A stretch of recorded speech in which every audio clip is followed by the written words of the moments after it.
Salut à tous et bienvenue en Burgundy. Alors il y aura une première partie et une deuxième partie, à savoir que là c'est la troisième fois que je refais la première partie. Et oui, première partie, eh bien restriction de YouTube maintenant, et deuxième partie, la présentation de cette Saiga K9 ou AK9 PCC. Alors la première partie, elle concerne la restriction. Et oui, vous avez pu le voir, on a pas mal de retard sur les sorties parce que, eh bien, il n'y a pas mieux maintenant, on a droit de la restriction sur les mots. Il y a certains mots, vous avez pu le voir sur la vidéo du MP9, le OZ9, et bien maintenant je suis obligé de mettre des bips à la place des mots que je dois utiliser. Alors maintenant, eh bien, on est obligé, c'est la nouvelle restriction, sinon pourquoi? Eh bien on n'est pas monétisé. Alors attention, je vais faire une vidéo sur le budget, la YouTube monnaie. Et à savoir, vous allez voir, hein, on en a déjà parlé avec Adrien de la chaîne Stand de tir. Eh bien, 3000 vues, ça équivaut à 3 €, enfin à peu près, hein, vous verrez, je vous expliquerai un peu comment ça fonctionne, le RPM, CPM. Mais en gros, voilà, 1000 vues qui sont monétisées, parce qu'à savoir, sur 1000 vues, eh bien, elles ne sont pas toutes monétisées. C'est 1 € à 1,50 €, voilà. Et si c'est pas monétisé, eh bien, on est bien d'accord, YouTube, ils sont pas philanthropes, hein, ils ont besoin de gagner de l'argent. Et si c'est pas monétisé, on a beaucoup moins d'intérêt au niveau des algorithmes de YouTube. Donc on a encore beaucoup moins de chances que ça soit propulsé notre vidéo. Donc c'est pour ça qu'il faut absolument qu'elle soit monétisée. Et donc j'essaye de respecter. Et là maintenant, il y a certains mots, comme vous allez voir, grande capacité. Là, vous avez entendu le bip. Et aussi, vous avez vu, aussi je fais attention maintenant, je mets des astérix soit sur les ouais, soit sur les consonnes. Pour que ça soit compréhensif. Voilà, donc bon bah quand je dis souvent dans les vidéos soutenez-nous, soutenez notre chaîne, et bien c'est important que vous soyez abonnés pour ceux qui ne sont pas abonnés, mais aussi que vous commentez, que vous likez, parce que ça, je pense, ça influence aussi les algorithmes et surtout le partage, parce que YouTube ne peut pas gérer le partage. Et ça c'est super important. Voilà. Donc je compte sur votre soutien. Ok, bon bah voilà, maintenant vous savez pourquoi on a du retard sur nos vidéos. C'est aussi, c'est un peu de notre faute parce que par exemple sur la vidéo avec le Z2V au Z9, il y a pas mal de travail, que ce soit pour la recherche au niveau du descriptif, des détails, afin qu'on ne se trompe pas quand on décrit l'arme. Il y a pas mal de travail là-dessus et la recherche, ça dépend des armes. Des fois, ça varie, ça va de 1 heure de recherche pour trouver les textes et jusqu'à 3 heures, ça dépend. Comme ça, je vous explique un petit peu comment ça se goupille, ça se fractionne le travail sur une vidéo.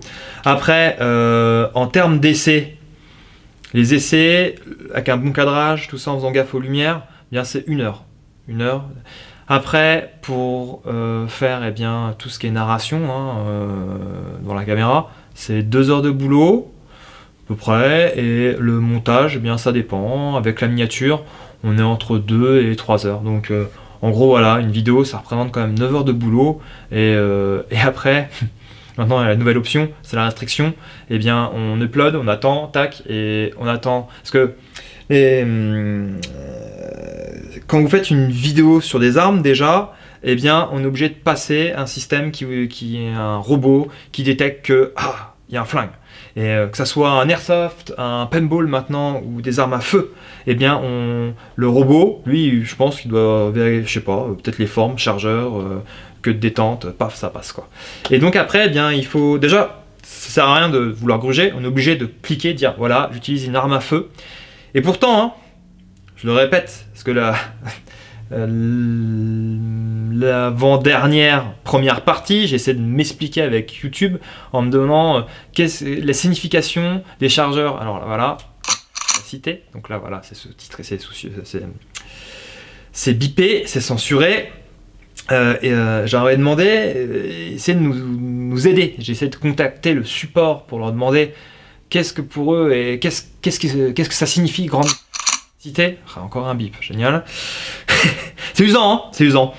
Et ils ne sont pas capables, le support, parce qu'ils me disent oui, mais c'est notre division, la vérification humaine. Parce que voilà, ce que je voulais dire, quand on sort une vidéo, donc on est obligé de cliquer comme quoi on dit attention, j'utilise une arme et je respecte les règles de sécurité. J'utilise dans un stand de tir qui est FFT, hein, on peut le voir, témoin de chambre vide.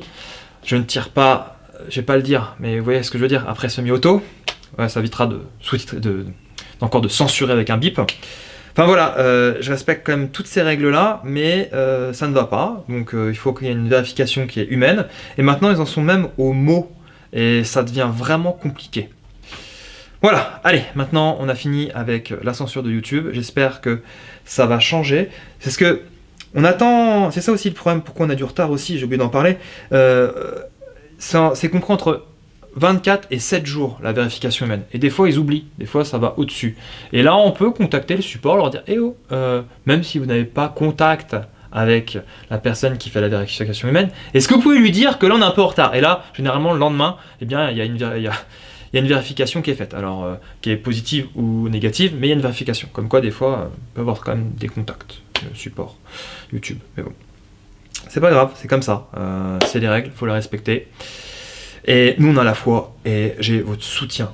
Et oui, bientôt 36 000 abonnés. Et oui, on y arrive. Allez, on a fini avec la première partie, maintenant on attaque la deuxième partie. Allez, c'est parti pour la présentation. Alors on est sur une Saiga K9 ou AK9 ou AK9 PCC.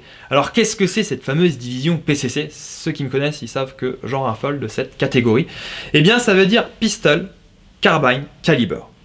Et en gros ça veut dire quoi en français? Eh bien c'est des armes ou leur plateforme, là c'est une plateforme AK qui a été détournée pour tirer des munitions en 9 para. Et donc c'est pour ça, bien AK9. Alors à savoir qu'il y a différentes plateformes. Il y a cette plateforme là, la R15, mais là c'est AR9 pour tirer bien du 9 para, donc de la munition d'armes de poing. Mais on a aussi par exemple le CZ Scorpion, qui fait partie aussi des PCC. Et c'est assez sympa hein, cette division parce que on peut utiliser des munitions qui coûtent beaucoup moins cher que les munitions originales, comme par exemple sur un AK, c'est de la 62 par 39 et que la 9 par an, on est d'accord que budgétairement c'est beaucoup plus attractif. On a moins de recul, ça fonctionne pas si mal. On va faire l'essai. Là j'ai fait la vidéo avant de faire l'essai. Eh bien, allez, on est parti pour un essai. En tout cas, je remercie Adrien, qui est un de nos clients, qui a acquise, pas dire parce qu'on est sur YouTube, oups, donc acquise cette arme et qui m'a proposé gentiment le prêt et à ce qui paraît il m'a même réglé le point rouge, donc voilà, hein, en tout cas c'est tranquille, j'ai plus qu'à l'essayer quoi. Allez c'est parti pour les essais. C'est parti pour le test de précision à 25 mètres.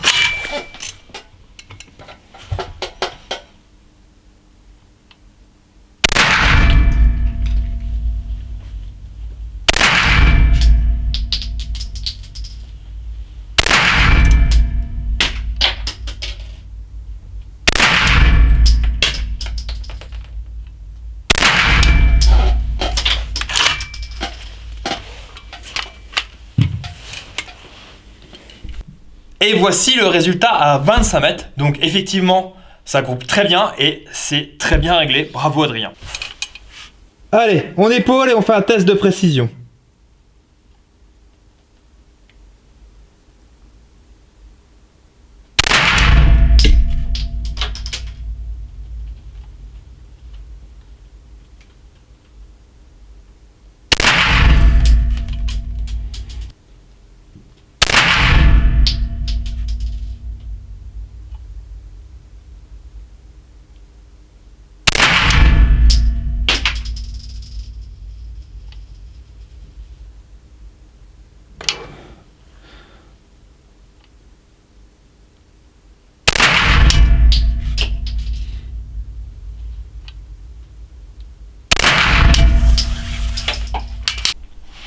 Eh bien, rien de contrariant, ça groupe très bien. Au passage, avant de tirer sur les gongs, et si ça vous tente d'essayer des armes PCC comme ce STG9 de chez Alpenarms, eh bien il reste de la place pendant notre Walter Cup et il est possible d'essayer cette arme, le STG9, sur nos gongs.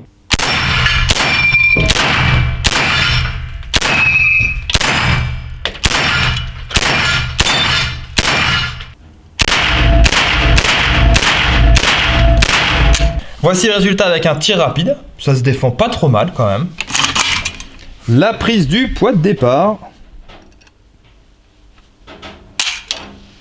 1,955 kg. C'est soft, c'est pas mal. On reprend la présentation. Donc pour fonctionner avec ces fameuses munitions en 9 par 19 qui sont conçues pour des armes de poing, eh bien il y a quelques changements sur cette version AK9. Et oui déjà, on peut le voir ici, le puits de chargeur est complètement différent d'une AK en 7,62 par 39. Là, on est toujours sur un chargeur qui est courbé, mais plutôt type HK-MP5. Mais aussi, on remarque, eh bien, il n'y a pas de système d'empreinte gaz ici. Donc le canon, il n'est pas perforé pour récupérer la pression des gaz de la munition. Alors comment ça fonctionne? Eh bien, c'est tout simple. Hop. C'est une culasse blowback, comme eh bien, un pistolet 22 long rifle.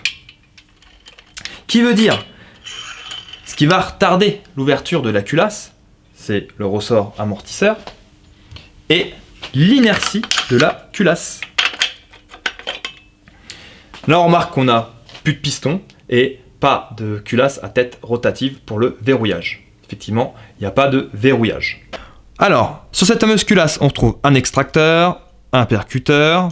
Ici, rien n'a changé, c'est juste adapté.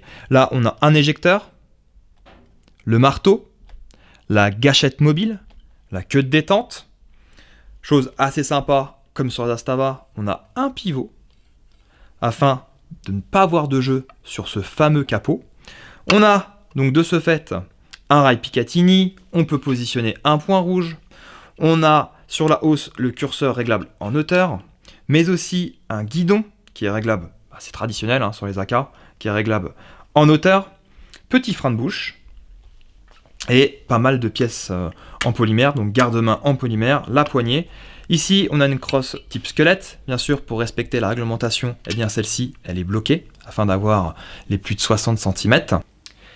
Eh bien, on arrive à la fin de la vidéo. Alors, comme tous les AK, il n'y a pas d'arrêteur de culasse. Mais bon, on est d'accord, c'est pas un défaut, c'est une AK. Après, niveau poids, niveau compacité, elle est super agréable. C'est vrai que pour tirer à l'épaule, eh bien, on a quelque chose de pas trop lourd et hyper efficace en termes de précision. Et aussi en termes de précision, le point rouge là en 2 MOA de chez Felk, eh bien, on l'a vu à 25 mètres sur appui, ça groupe super bien. C'est vraiment un atout sur cette fameuse petite PCC. Au niveau défaut, alors effectivement, j'ai pas souvent l'occasion de tirer avec des armes neuves, et celle-ci, elle est fraîche, toute fraîche, presque neuve. Et il faut bien claquer le chargeur, c'est une AK, c'est rustique. Sinon, eh bien, on a des petits défauts au niveau de l'alimentation. Voilà, c'est le seul défaut. De toute façon, moi, les PCC, j'adore ça, donc je dirais pas le contraire. Et hop, tac. Voilà, c'est un excellent produit. Ça change des AR9. J'adore la plateforme AK9, c'est la première fois qu'on utilise une. Voilà, beaucoup de plus et pas beaucoup de défauts. Allez, à bientôt et Burgundy Power!